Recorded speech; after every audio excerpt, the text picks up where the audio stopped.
Alexandria, a pérola do Mediterrâneo, é a segunda maior cidade do Egito. Nela também se encontra o principal porto do Egito. Por causa da sua construção colonial, é a mais europeia das cidades egípcias. Alexandria fica a cerca de 220 quilômetros ao nordeste de Cairo e, de acordo com as últimas estatísticas governamentais, possui uma população de mais de 4 milhões de habitantes.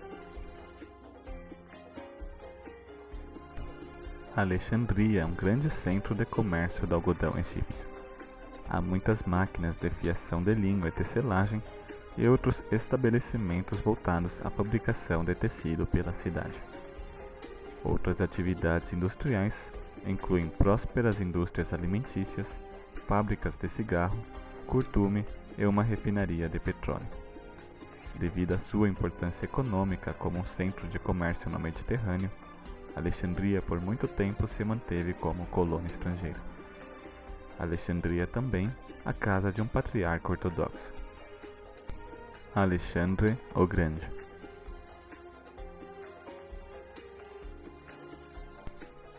A história de Alexandria. Alexandria foi fundada em 331 a.C. por Alexandre o Grande.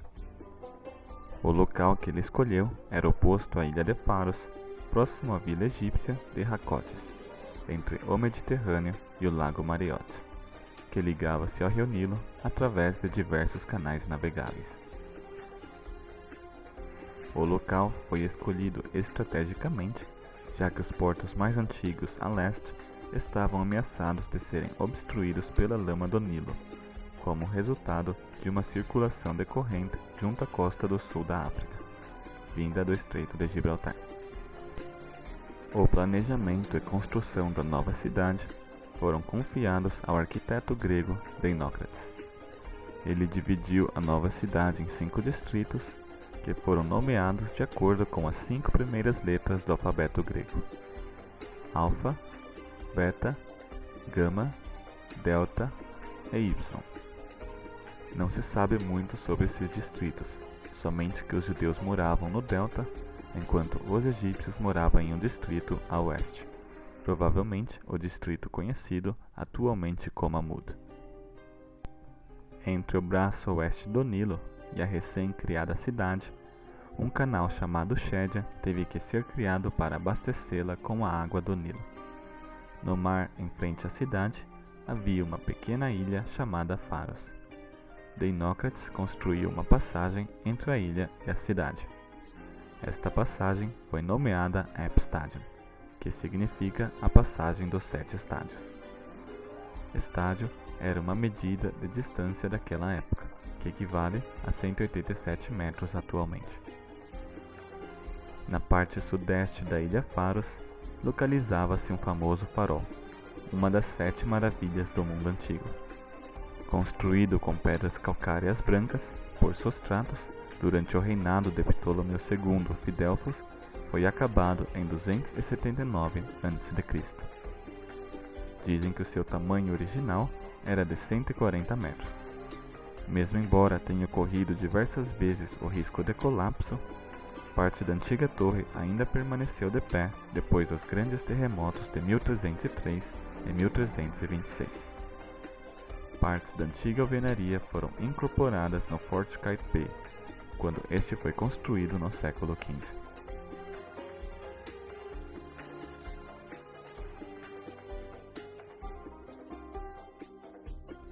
Na ponta norte de Faros, no local do antigo farol, destruído por 2 terremotos no século XIV, se localiza o Forte Kite Bay.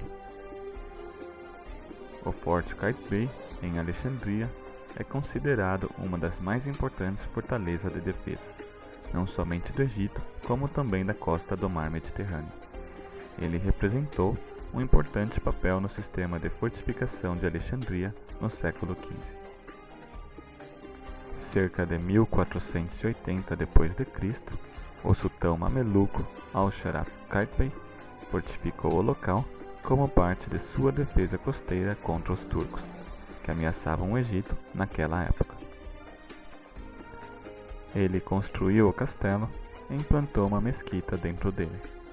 A citadela continuou a funcionar na maior parte do período mameluco, otomano e do período moderno. Mas depois do bombardeio britânico à cidade de Alexandria, em 1883, passou ao esquecimento. O castelo ficou negligenciado até o século XX, quando então passou por diversas restaurações feitas pelo Supremo Conselho Egípcio de Antiguidades. O Teatro Romano. Mais de 30 anos de escavações possibilitaram o descobrimento de muitas ruínas romanas, incluindo este teatro bem preservado com galerias. Ele possui parte do chão em mosaico e assentos de mármore para até 800 espectadores. Nos tempos ptolemaicos, esta área era o Parque de Pan e um agradável jardim. O teatro, em um dado momento, pode ter sido coberto para servir como um odeão para performances musicais. O teatro possuía 13 fileiras semicirculares de mármore branco importados da Europa. Suas colunas são de mármore verde, importado da Ásia Menor, e granito vermelho, trazido de Assuã. As laterais do palco foram decoradas com pavimentos de mosaicos geométricos. Próximo ao teatro, há grandes arcos e paredes de pedras, os tijolos dos banhos romanos e os restos das casas romanas.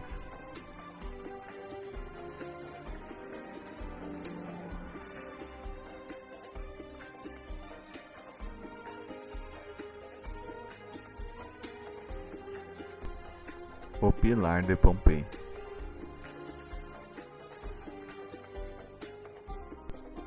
Este pilar é considerado o maior monumento antigo em Alexandria. Foi erguido das ruínas do antigo e famoso Serapém, o Templo de Serapis. Esta coluna de granito vermelho de Assuã, com capitel coríntio, em cima de uma base severamente danificada, possui uma altura de quase 27 metros.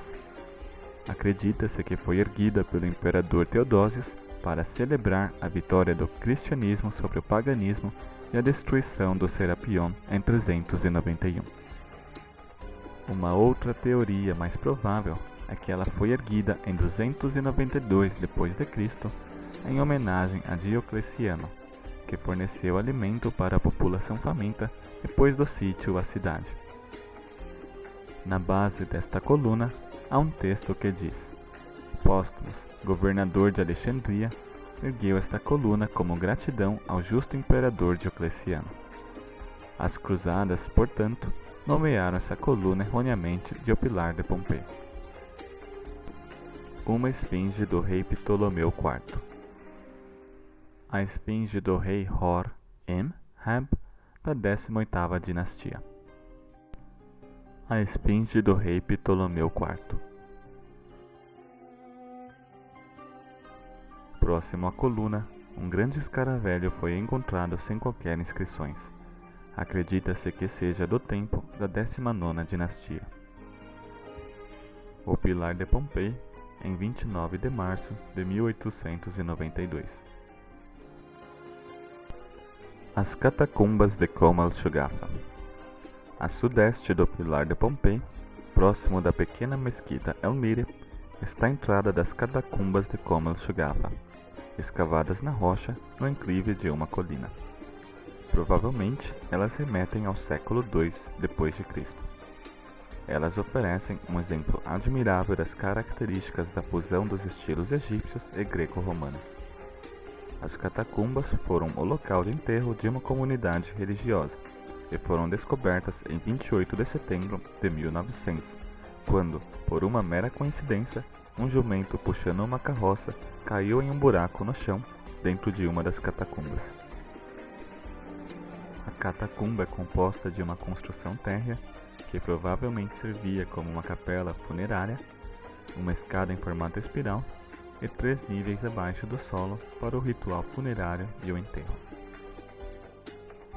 O primeiro nível pode ser alcançado por uma escada espiral de 99 degraus ao redor de um poço de 10 metros de profundidade, que era utilizado para levar as múmias para os níveis inferiores. A parede que cerca a escada espiral e a separa do poço consiste de rochas quadradas perfuradas por janelas curvadas com peitoris inclinados para direcionar a luz escadas abaixo. No fim da escada há 2 nichos opostos conhecidos como Ezedrai. Eles eram, na verdade, assentos onde os visitantes poderiam descansar. Os nichos foram pavimentados com alabastros e possuem o formato de semicúpulas. O teto desses nichos foram ornamentados como uma concha. Este tipo de desenho pode ser do período romano de Antonini ou cerca do século II d.C. O primeiro nível consiste de um átrio com uma exedra dupla, uma rotunda e um triclinium. A rotunda é o destaque do primeiro nível. É uma construção cilíndrica cercada por um ambulatório na forma de anel. À esquerda da rotunda, a tumba possui um salão de banquete funerário chamado de triclinium. A entrada do triclinium dá para uma ampla sala de aproximadamente 9 metros quadrados, sustentado por 4 pilares com capitel dóricos. Entre esses pilares há 3 rochas que formam a típica forma de U para que as pessoas pudessem facilmente conversar enquanto repousavam. O segundo nível, no seu estado original, era a tumba principal, com vários corredores ao redor. A tumba principal era alcançada por uma imensa escadaria do nível superior. Dentro da câmara principal do enterro, há estátuas de um homem e uma mulher. O homem veste uma saia egípcia, mas possui cabelos gregos, e a mulher veste o vestido egípcio e possui também cabelos gregos. O deus Anubis, um antigo deus egípcio, retratado de uma forma grega como Herm Anubis. Na câmara principal de enterro, há muitos relevos mostrando os antigos deuses egípcios e a tradição funerária. No nicho central, o corpo fica estendido em uma espécie de cama, cercado por 3 deuses do submundo, Horus, Thoth e Anubis. Embaixo da mesa de mumificação, há 3 das 4 jarras canóbicas. O rei faz oferenda para os deuses Apis e Ísis. O plano original do segundo nível de Common Shukafa consistia da tumba principal com um corredor na forma de U contendo lóculi, nichos para enterro dos sarcófagos. Posteriormente, esses corredores que levam até a tumba principal foram expandidos para acomodar mais corredores e salas de enterros, criando uma catacumba de labirinto com 300 lóculi dividida em 2 fileiras. A Biblioteca de Alexandria. Matros, ou a famosa Biblioteca de Alexandria, é a maior biblioteca do mundo antigo. Os reis Ptolomeus possuíam grande interesse pela biblioteca e a supriu com diversos livros raros. Por decreto do Ptolomeu III do Egito, todos os visitantes à cidade deveriam entregar todos os livros e pergaminhos em suas posses. Esses escritos eram então rapidamente copiados pelos oficiais do governo. A biblioteca tinha livros de todos os assuntos daquele tempo, como poesia, literatura, história, entre outros. A parte principal da biblioteca foi danificada em 48 a.C.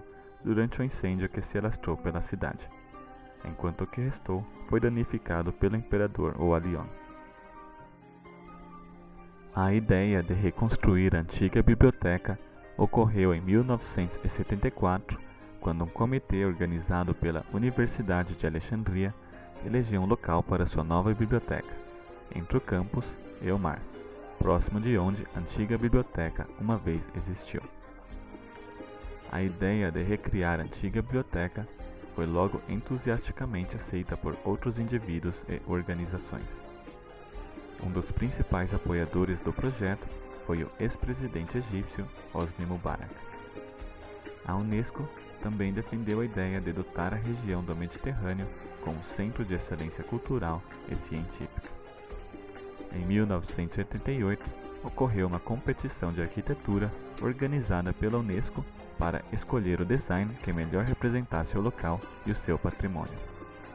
E Norreta, um escritório de arquitetura norueguês, venceu o concurso entre mais de 1.400 inscrições. Em uma conferência realizada em Assuan, as primeiras promessas de fundo para o projeto foram feitas. 65 milhões de dólares, a maior parte proveniente dos países árabes. A construção do local iniciou-se em 1995 e depois de gastos 220 milhões de dólares, o complexo foi oficialmente inaugurado em 16 de outubro de 2002. As dimensões do projeto são enormes. A biblioteca tem espaço nas prateleiras para 8 milhões de livros, com a sala principal de leitura cobrindo 70 mil metros quadrados em 11 níveis. O complexo também abriga um centro de conferência, bibliotecas especializadas para os deficientes visuais, jovens e crianças, 3 museus, 4 galerias de arte, um planetário e um laboratório de restauração de manuscritos.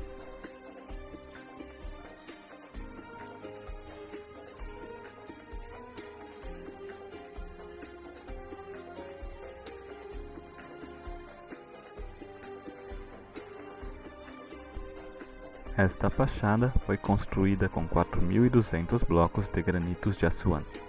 A superfície total da biblioteca é de 45 mil metros quadrados. A fachada de granito do prédio principal é redonda e gravada com 120 inscrições, cada uma numa língua diferente, simbolizando a conexão entre as antigas e novas línguas. Um dos aspectos mais bem-sucedidos do prédio é o seu uso da luz natural, que passa através dos painéis vitrificados no teto. A orientação dos painéis do teto foi cuidadosamente estudada no estágio inicial para permitir níveis máximos de absorção da luz natural sem a luz direta do sol. A biblioteca foi projetada como um disco inclinado saindo do chão, com 4 níveis abaixo do solo e 7 acima. O prédio principal possui 11 níveis, 4 deles subterrâneos. Dentro do prédio, as paredes possuem buracos para absorver os ruídos. Na biblioteca há lugar para 2.200 pessoas com computadores. Os móveis vêm da Noruega e o restante foi produzido no Egito. Até agora, há somente 200 mil livros, apesar da sua capacidade para comportar 8 milhões de livros.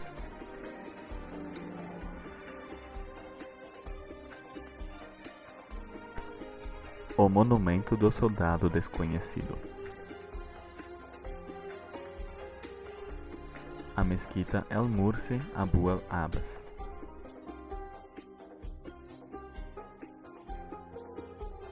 O nicho mostra a direção da Meca.